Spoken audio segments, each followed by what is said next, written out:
Assalamualaikum. Me again, Teacher Aisha. So today I'm going to present about the tiptoe. Okay, this is a video, for example, who is walking with a tiptoe. So basically, tiptoe happen in a children age. Alright, so what is a tiptoe? So tiptoe is walking on the toes or the balls of the feet, also known as a toe walking. Okay, it's a very common in the children who are just beginning to walk. Most children outgrowing it. Kids who continue to do walking beyond the toddler years often do so out of habits. As long as children is growing and developing normally, toe walking is unlikely to be a cause of concern. So the toe walking sometimes can result from certain conditions include cerebral palsy, muscular dystrophy, and autism spectrum disorder. Okay, so we know that toe walking or a tiptoe is a quite common in a young children from age 3 years old and younger. But toe walking, especially in a children 5 years old and older, is often associated with a neurological immaturity.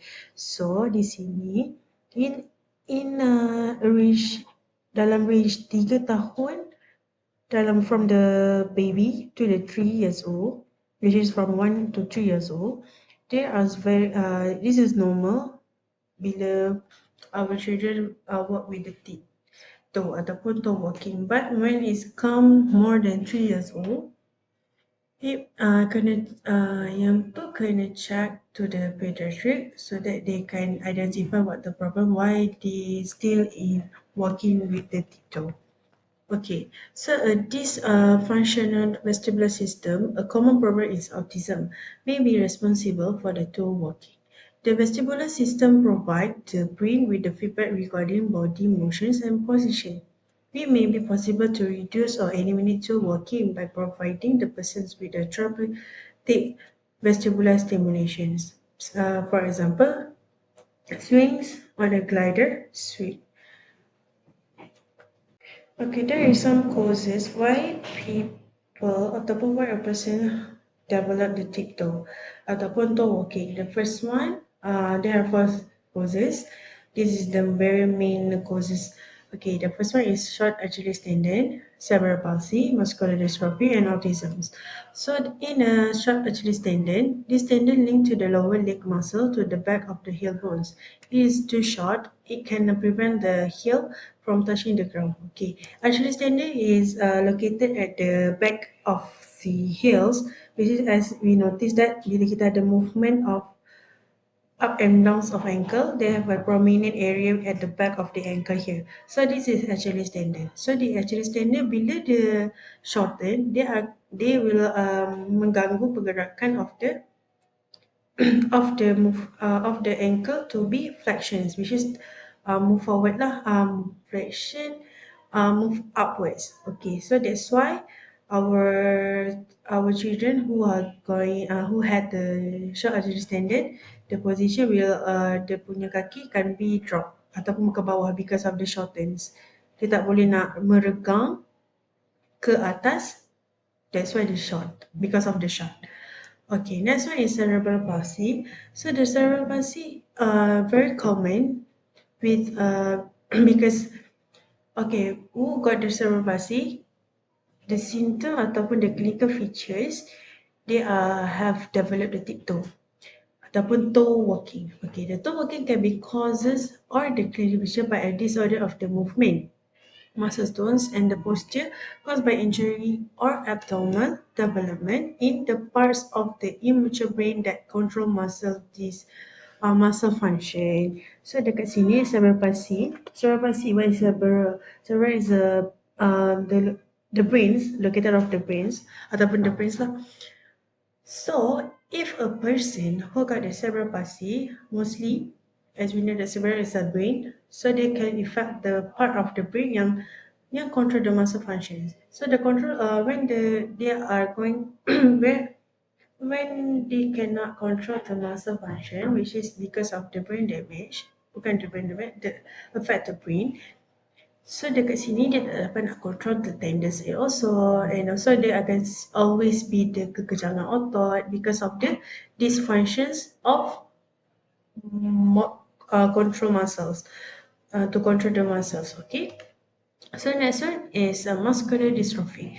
So toe walking sometimes occur in this genetic disease in which muscle fiber are unusually prone to damage and weakens over time.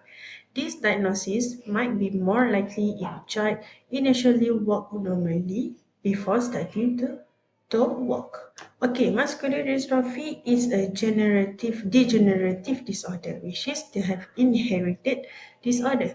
So dekat sini, bila dia dah ada problem ini ataupun muscular dystrophy,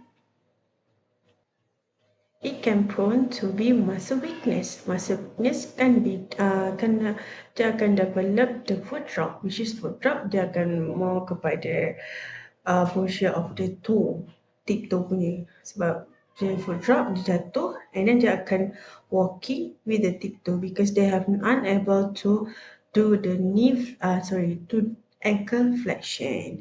So satu is become weaken and satu lagi become strengthen pula, sorry. Jadi tegang. Okay, tegang that's why dia punya bila tegang otot kita akan memendek. So dekat sini bila jadinya tiptoe, satu dia jadi weaken. Untuk muscular dystrophy, weaken is when the calf artery sternum weaken and also the otot will be memendek is dekat otot tibialis. Tibialis is front lah yang control muscle to control the movements of ankle yang flexion. So the main point is next one is autism. Autism spectrum disorder. Okay, toe walking has been linked to autism spectrum disorder, which affect a child's ability to communicate and interact with others. Alright, for the next slide, kita akan menguraikan the main causes of the symptoms of the T2 ataupun toe walking occur in dalam kalangan autisms ataupun autistic people. Why do autistic people walk on their toes? Okay, the toe walking may be directly or indirectly due to dysfunctional vestibular system, a condition commonly seen in autism. So the vestibular system, which involves the inner ear and central nervous system, CNS, is what gives body a sense of balance, position, spatial orientation. So, dekat sini untuk autistic people ataupun autism child, okay. So, mereka menggunakan toe walking untuk get the more balance. Okay, to get more balance, to position because of they have problem with their vestibular. Okay, vestibular system in their ears and also in their CNS, also which is the brain. Okay, if the system is not working correctly, can have difficulty with the coordination and balance. According to researchers, the majority of people with autism spectrum disorder have some degree of auditory and vestibular dysfunction. In autism spectrum disorder, vestibular dysfunction may include postural,